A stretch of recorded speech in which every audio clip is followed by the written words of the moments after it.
Hi, this is Tim of the 1916 Company. Welcome and thanks for logging on. If you love this watch, email us, Team Mosso at the1916company.com for purchase pricing and availability questions concerning this watch.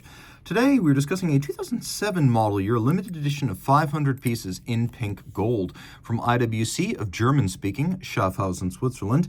This is the Da Vinci Perpetual Calendar edition Klaus, after the man whose signature appears on the dial and whose metaphorical signature, the sequential perpetual calendar, appears in the movement. So this is a watch designed to pay tribute to a living legend of IWC watchmaking. Klaus originally designed, among other things, the IWC mechanically programmed sequential quick-settable perpetual calendar during the mid-1980s. It debuted first on the Ingenieur and then a few months later on the Da Vinci line, and it was a breakthrough in that it made setting a perpetual calendar safer, easier, and less attention demanding. Also, IWC's Klaus is old school, meaning he designed the whole thing with paper before computers.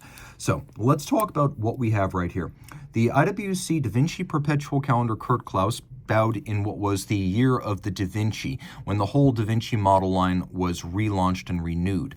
So you could see it has the faceted case distinctive of that period. It is 43 millimeters across, not including the crown.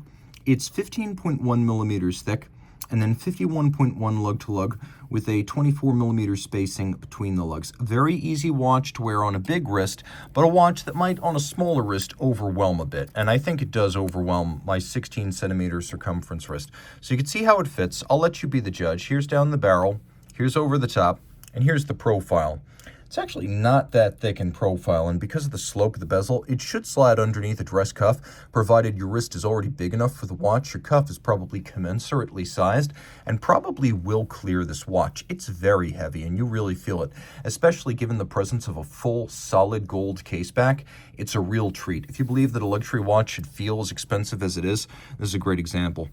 The strap is broad, as you can see, not just 24 millimeters wide, but designed to conform to the case band. There's a recess in the case flank that allows the strap to come right up underneath the bezel, so it's fully integrated as though it were on a bracelet, and there's no daylight between the two. There is a little bit of strap flare. You see how I can't pull it straight down? See how it has this outward curvature?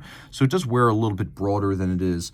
Don't be deceived by that 51.1 millimeter lug-to-lug. Think of it as more like 54 or 55. Measure your wrist and calculate accordingly.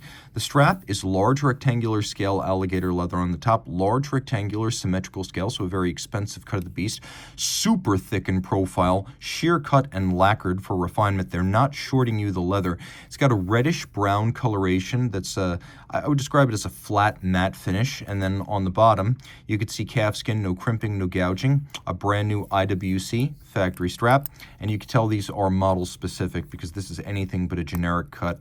The buckle, IWC Schaffhausen on the inside. You can see the maker's mark of Brogioli, the supplier of IWC bracelets and clasps right there.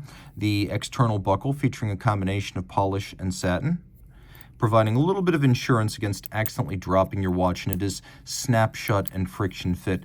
The case is remarkably intricate. You can see a combination of stepped lugs, polish, satin. There's a little bit of a soft bevel on the edge of the lugs. We've got a crown with the IWC logo and motto, Probus Scafusia, faceted, polished, and satinated chronograph triggers. The crown is a screw down, mostly to prevent accidental setting of the calendar.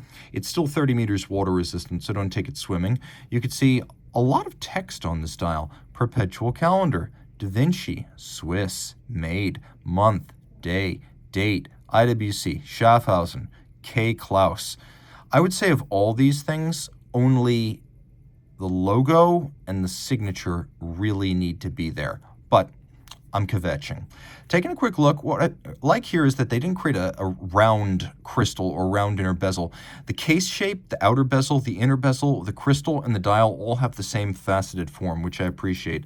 There's also a curved camber to this sapphire from side to side, and it can be very difficult to make a sapphire like that water resistant, so they really did their homework here. You can see there's even a little bit of boxing and faceting at the edge of the crystal, so that's not a cheap crystal. We have a stamped guilloche pattern and a sort of floral leaf motif that reverses alternately and runs top to bottom. We have azurage within each of the sub-registers. We have rose gold hands and indices, and we'll do a lume shot so you can see how much luminescence there is on this dial, a fair amount.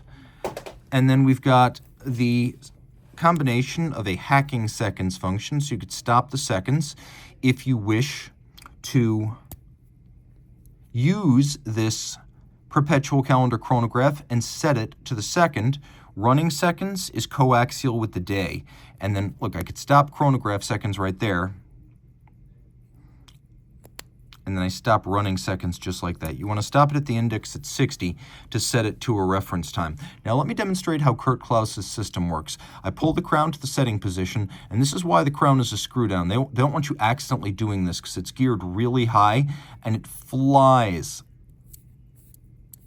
through dates and even the moon phase. Look at the moon phase. Even the moon phase moves. So all you need to do is set the correct date, assuming everything else like the month and the year lines up, and even the year and the decade will jump into place.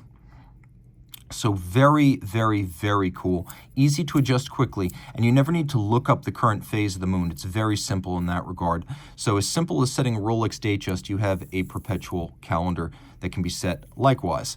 Taking a quick look at the chrono, there's not a whole lot to say other than the movement inside is the IWC Kurt Klaus module on top of a 7750 base. IWC calls this the 79261, and that is exactly what it is. It is really a movement that they made their own. They do a lot of modification to the base caliber, and then they add their module on top, which is still one of the best in the industry. So yes, it's a modular composite movement, and yes, it's technically very impressive. So like every 7750 base movement here, the movement has a unidirectional rotating rotor. It's got a 44-hour power reserve, quick set, and a perpetual calendar, which never needs to be reset during leap years or irregular length months. Stop seconds, 5 position adjustment, 39 pivot joules, and it's a 4 Hertz beat rate. It has a combination of a cam function cycler, which is actually quite well tuned here. It's as good as an average column wheel, I would say.